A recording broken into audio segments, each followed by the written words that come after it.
Nettie McGee lives on the south side of Chicago. I want to tell you her story because I think these bankers should hear her story. She worked her whole life in a little factory on the south side.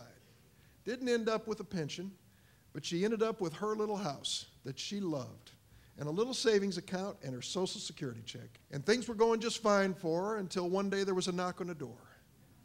And the man at the door said, "Excuse me, are you Mrs. Nettie McGee?" And she said, "Yes." He said, "Well, I want to let you know that your home has been sold for taxes." She said, "That can't be true, because when I make my mortgage payment, they pay the taxes." "No, Mrs. McGee, it turns out you don't live on one lot, you live on two lots. Your backyard is a separate piece of real estate, and you have not been paying the taxes on it." She said, "Nobody ever told me that." "Well," he said, "if you want to keep this house, you got to deal with a tax lien on your house plus interest." And she said, "How much is it?" And he said, $5,000. He might as well have said $500,000. She didn't know which way to turn. She didn't have that kind of money. And so she looked on the television set, and there was a man saying to her, "Come on down. You need a second mortgage? You need a mortgage? Come on down. Just call this 800 number. Come on down." Nettie was a desperate person. She called that number.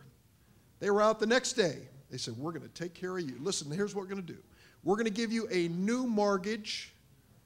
It's called a subprime mortgage. It's going to have a lower monthly payment, and we're going to pay off that tax lien." And they said to Mrs. McGee, "All you need to do is sign these papers.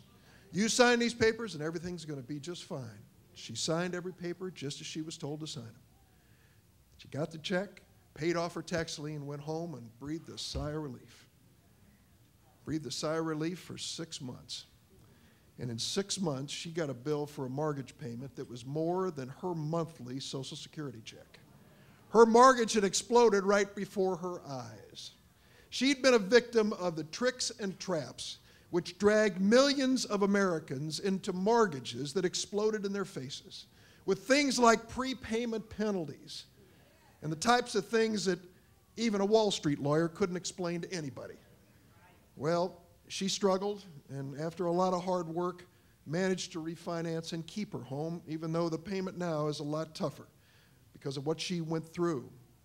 Wouldn't it be great if our friends from the banking community who are coming here to visit Chicago would meet Nettie McGee, would hear Nettie McGee's story?